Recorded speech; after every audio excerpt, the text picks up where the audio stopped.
As the wise man George Carlin once said, "We like war. We're a warlike people." And mankind has gone to war for all kinds of reasons, from land to power, resources, a pretty face, a pig. Honestly, it seems like we'll go to war over just about anything. My name's Moxie, and this is your Brain on Facts. I will say, before we dive into today's topic, that some of these might be classified as riots rather than full-scale official military engagements, but they're definitely interesting nonetheless. Such as the time when the only shot fired was taken by the weaker side in the engagement, and that shot hit a soup kettle. The Kettle War was a military conflict between the Northern Netherlands, also called the Republic of the Seven Netherlands, and the Austrian Netherlands, backed by Holy Roman Emperor Joseph II. Belgium was at the time controlled by Austria. After the Dutch revolt from 1566 to 1646, Northern Netherlands, or the Republic of the Seven Netherlands, became independent from Spanish and Holy Roman Empire rule.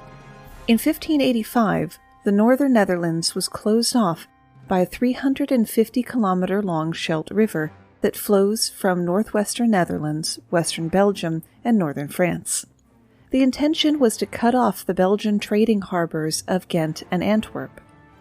Holy Roman Emperor Joseph II demanded the reopening of the Scheldt River and sent 3 warships, including the new merchant flagship Le Louis with the Emperor's flag from Antwerp. Joseph II didn't expect the Dutch to react. The Admiralty of Zeeland, the westernmost province of northern Netherlands, sent out the Dutch ship, the Dolphin.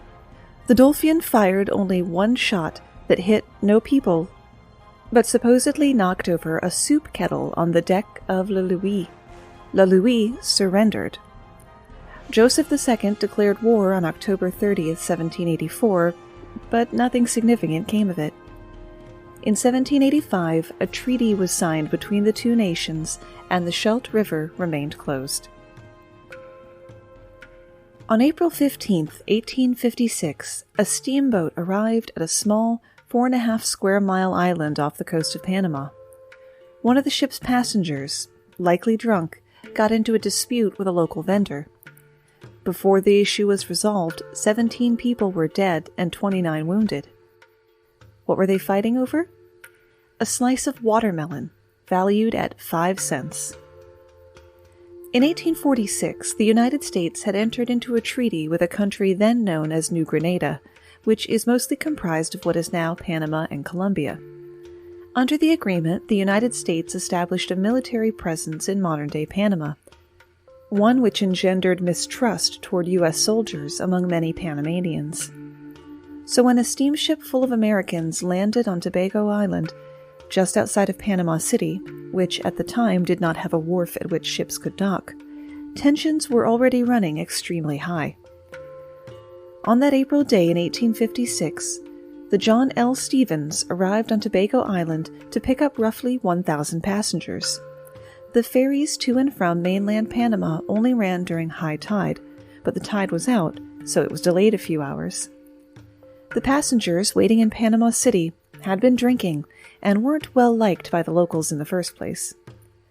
According to most accounts, one of the passengers, a man named Jack Oliver, spotted a vendor named Jose Manuel Luna selling watermelon slices for 5 cents each. Oliver took a slice but refused to pay. Luna yelled at him and pulled out a knife. Oliver responded by pulling out a gun. Another Panamanian came to Luna's defense and tackled Oliver. In the struggle, the gun went off and someone was hit. It took only minutes for a full-scale riot to break out, and Marines had to be brought in to restore order. By the end of the mayhem, now referred to as the Watermelon War, 15 Americans and 2 Panamanians had died. As a result, the United States demanded, and received, a number of military concessions from New Granada, including the right to establish military bases on islands in the Bay of Panama and take control of the Panamanian Railroad. The now entrenched American presence in the area likely led to decades of U.S. troops and businesses in the area, and ultimately to the creation of the Panama Canal. The canal and the last U.S. military base in the area wouldn't be turned over to Panamanian control until December 31st of 1999.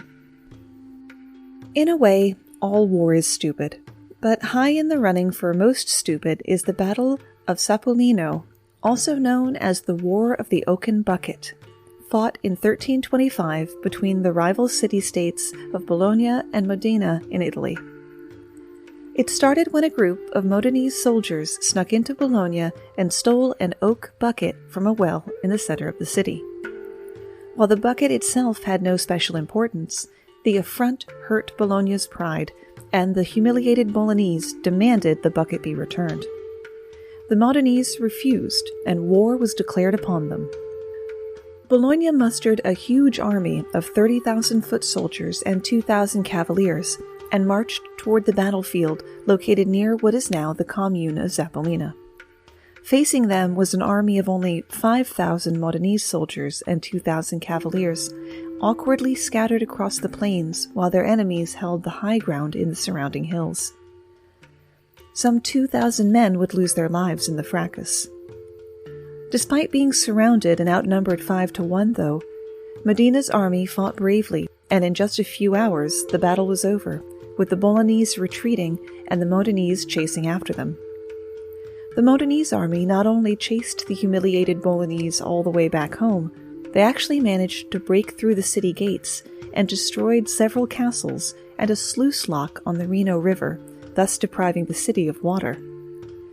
At this point, Modena's army was in position to siege the city, but they chose not to. And as a final parting gesture, the men stole a second bucket, this one from a well outside the city gates.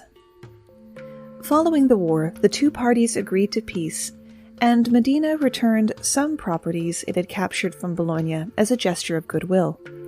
But the original bucket, that was never returned. To this day, the city of Modena keeps it in the basement of the Torre della Ghirlandina, and a replica is available for viewing in the town hall. Even though wars are usually given literal names, when you hear the phrase, the Pig War, you'd be forgiven for wondering if it's a metaphor. The story begins back in 1846, when the Oregon Treaty was signed between the U.S. and Britain to put a rest to a long-standing border dispute between the United States and British North America, later to be made Canada, over the land between the Rocky Mountains and the Pacific coastline. The Oregon Treaty stated that the U.S. and British American border would be drawn along the 49th parallel, a division that remains to this day. Although this sounds pretty straightforward, the situation became more complicated when it came to a set of islands situated to the southwest of Vancouver, where the treaty stated that the border was to be through the middle of the channel separating the continent from Vancouver's island. The position of these small islands made that difficult to do with certainty. One of the largest and most important islands in this area, San Juan Island, was of notable significance due to its strategic position at the mouth of the channel. As such, both the U.S. and UK claimed sovereignty of the island, and citizens from both countries began to settle there. In 1859, the British had a significant presence on the island, bolstered with the recent arrival of the Hudson Bay Company, who had set up a salmon curing station and a sheep ranch on the island. Meanwhile, a contingent of 20 to 30 U.S. settlers had also recently arrived and made it their home. Judging by reports of the time, the islanders themselves got along okay. However, in June of 1859, a pig wandered onto the land of Lyman Cutler, an American farmer. When Cutler noticed the pig eating some of his potatoes, he became angry and shot it. The pig was actually owned by a British employee of the Hudson's Bay Company named Charles Griffin. Griffin owned quite a few pigs and was well known for letting them roam freely across the island.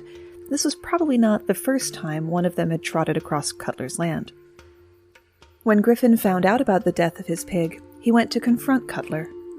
Cutler offered to pay Griffin $10 in compensation, but Griffin instead reported Cutler to the local British authorities, who threatened to arrest him, much to the anger of the local American citizens, who drew up a petition requesting military protection. General William S. Harney, the commander of the Department of Oregon, with known anti-British views, sent a 66-man company of the U.S. 9th Infantry to San Juan. Upon hearing this news, James Douglas, the governor of British Columbia, decided to send 3 British warships as a show of force. During the following month, there was a standoff, with both sides slowly increasing their military presence in the area, and with the U.S. 9th Infantry refusing to budge, even though they were massively outnumbered. It was not until the arrival of Admiral Robert L. Baines, Commander-in-Chief of the British Navy in the Pacific, that things started to change. When he finally arrived, Douglas ordered Baines to land his troops on San Juan and engage the U.S. 9th Infantry. Baines refused, famously stating he would not, quote, involve 2 great nations in a war over a squabble about a pig. By this time, word had finally reached both Washington and London about what was going on. Officials on both sides of the Atlantic were shocked that a dispute over livestock had grown into a military standoff involving 3 warships, 84 guns, and 2,600 men. Concerned that this was going to escalate further, both sides quickly began negotiations, eventually deciding that both the U.S. and Britain should maintain a presence of no more than 100 men each on the island until a formal agreement could be met. The British subsequently set up camp on the north of the island, with the Americans being based on the south of the island. It was not until 1872 that an international commission, led by Kaiser Wilhelm I of Germany, decided that the island should fall entirely under American control, and such the dispute was finally laid to rest. Today you can visit both the British and American camps, as they are part of the San Juan Island National Historic Park. Interestingly, this is the only place in a U.S. national park where a foreign flag is regularly hoisted over U.S. soil, and both the flag and the flagpole were provided by the British government as a sign of friendship. I love a dog as much as the next man, though maybe not as much as the Greek man who accidentally started a war when his dog got away from him. Bulgaria and Greece had both had their sights set on similar territories freed by the fall of the Ottoman Empire. The result was a number of border skirmishes between the two sides, leading to the Second Balkan War of 1913. Then World War I broke out. Bulgaria sided with Germany, Austria, and Hungary, and when the war was over, they were forced to give up Western Thrace, which had given them direct access to the Aegean Sea, as well as to give up land to the Kingdom of Serbia, Croats, and Slovenes, which later became Yugoslavia. As a result, tension between Greece and Bulgaria didn't improve with the end of World War I.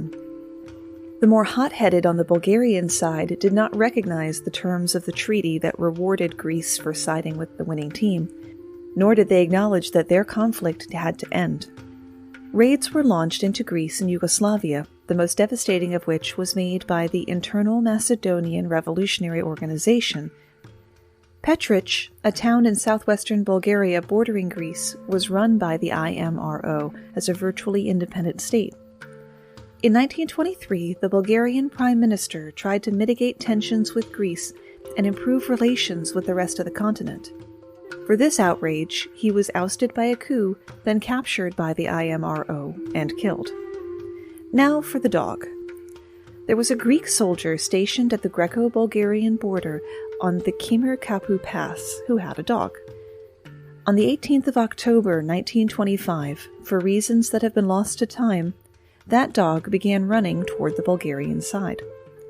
Despite the frequent skirmishes that had left hundreds dead on both sides, the soldier ran after his dog, straight into Bulgarian territory, where he was promptly shot dead by border guards. The Greek border guards fired volleys into the Bulgarian side, and the Bulgarians further retaliated.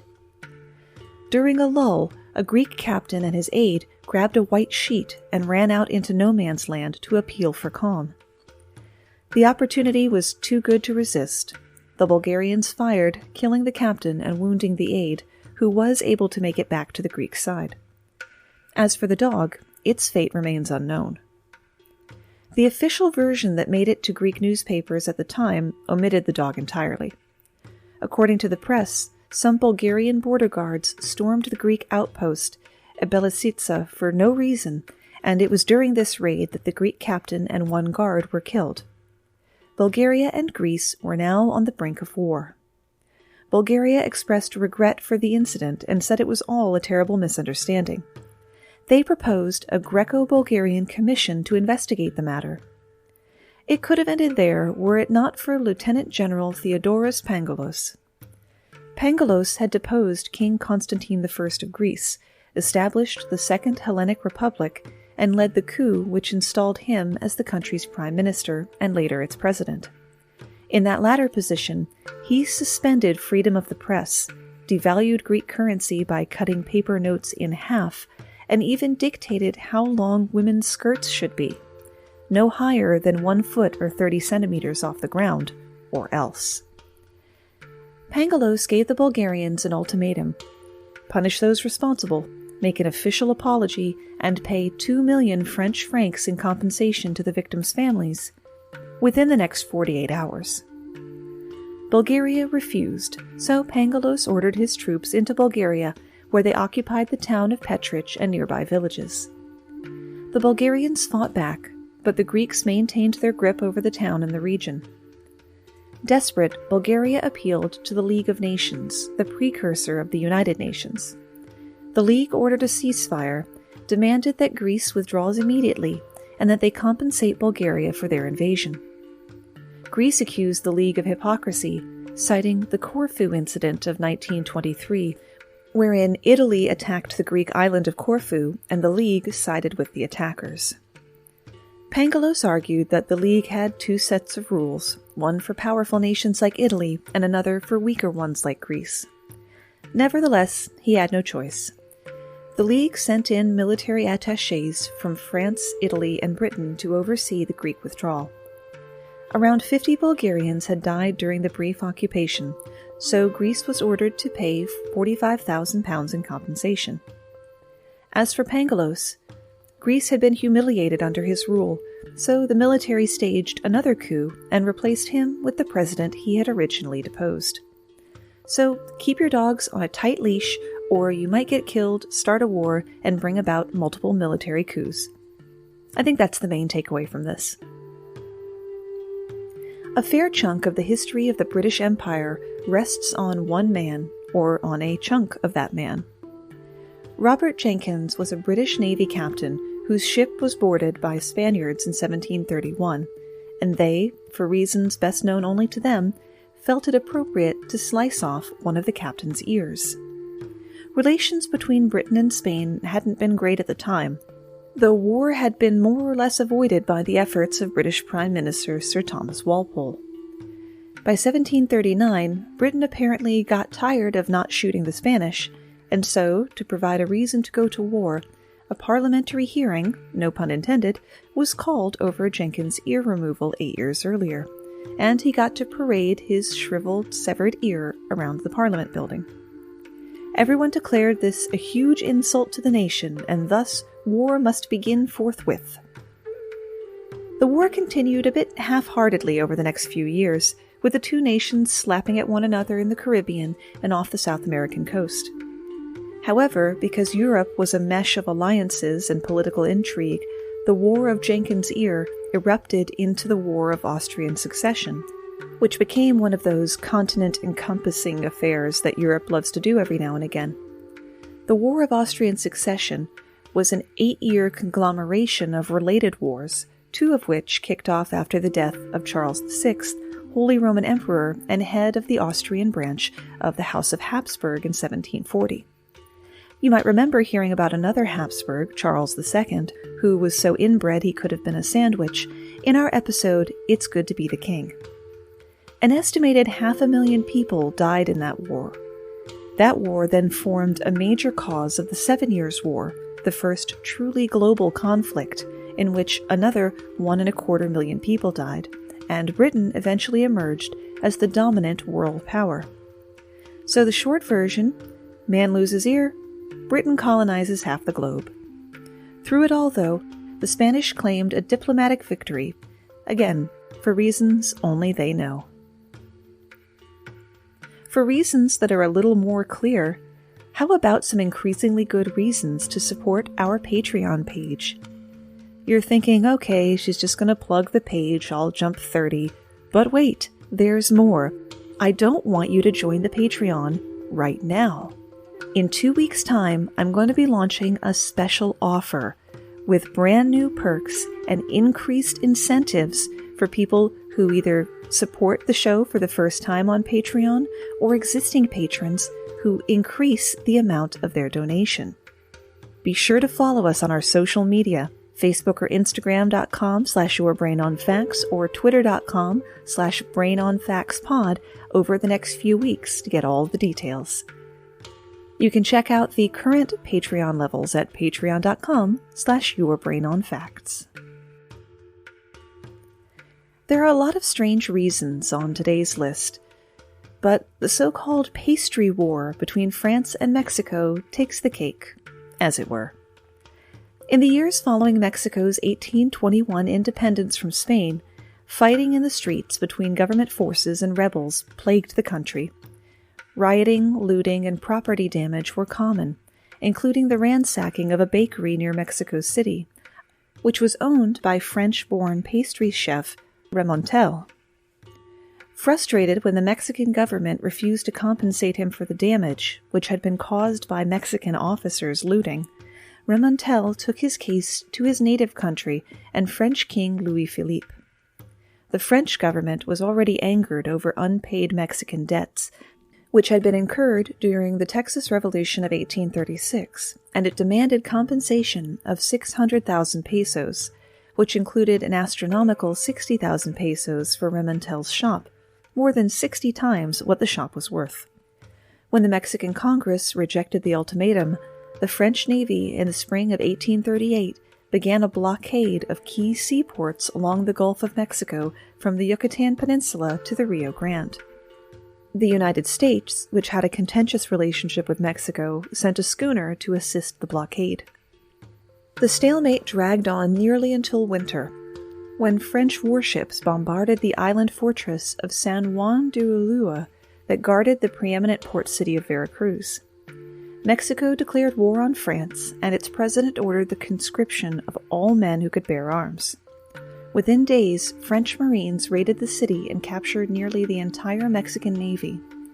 Desperate to repel the invaders, Mexico turned to grizzled warrior Antonio Lopez de Santa Anna, the former president and military general who had only the year prior returned home in disgrace after his humiliating defeat in the 1836 Battle of San Jacinto, which led to the creation of the independent Republic of Texas.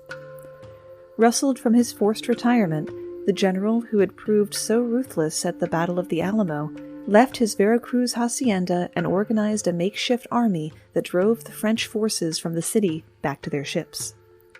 As Santa Anna galloped after the invaders, however, grape shot fired from a cannon took out the horse from under him and severely wounded one of his legs. Doctors determined the limb could not be saved and were forced to amputate the leg. Less than 4 months later, the Pastry War was over. British diplomats brokered a peace agreement in which Mexico would pay France 600,000 pesos, including the cost of Remontel's pastry shop. French forces withdrew from the country in March of 1839, although they would return to fight a protracted war against Mexico in the 1860s. Here's a pro tip. If you go to someone's house and they have a piece of golden furniture, don't sit on it unless they ask you to. It's probably very important. If you listened to our episode, Good Morning to You, which is one of my personal favorites, you heard about the sacred stools of the Ashanti of Ghana, which are the seat of power for their chief, literally, but also hold the souls of the dead. In 1896, the Ashanti king had been exiled, replaced by the British governor of the Gold Coast, Sir Frederick Hodgson. A few years later, Hodgson entered the Ashanti capital and said that since the Ashanti lands were under the rule of the Queen, they had better fetch him that sacred golden stool for him to sit on. The locals presumably sat in stunned silence, then went home and gathered up as many weapons as they could find. The British sent some men out to look for the stool, and were surprised to find themselves under a vicious attack by a force led by Ya Asantewa, the mother of the exiled king. The British column was nearly annihilated. The survivors barely managed to scarper back to their small fort and barricade themselves inside. Ya Asantewa laid siege to them with a force of up to 12,000 men. The British had to bring in several thousand additional soldiers under the command of Major James Wilcox, as well as serious ordnance to break through their lines. They finally did, after over 3 months. In retaliation for Ashanti's impertinence, Wilcox spent the remainder of the summer butchering local villages, razing towns, and stealing their land. Though the Ashanti lost on the battlefield, suffering over 2,000 military casualties and many more civilians, and were annexed and brutally repressed by the British, they still claim to have won the war. Why? Because through it all, the British never got to sit on the Golden Stool. You know, Moxie, you might be saying, all of these are really old. People don't still go to war at a moment's notice over stupid little things. Au contraire. I present you with the Football War of 1970. Long-simmering tensions between Honduras and El Salvador, which were competing for a slot in the 1970 World Cup to be held in Mexico, erupted into open hostilities called La Guerra del Fútbol. There was fighting between fans at the first game in the Honduran capital of Tegucigalpa, where Honduras won 1-0. The second game in the Salvadoran capital of San Salvador was won by El Salvador 3-0, and even more violence followed. A playoff match took place in Mexico City a few weeks later, which El Salvador won 3-2 in overtime.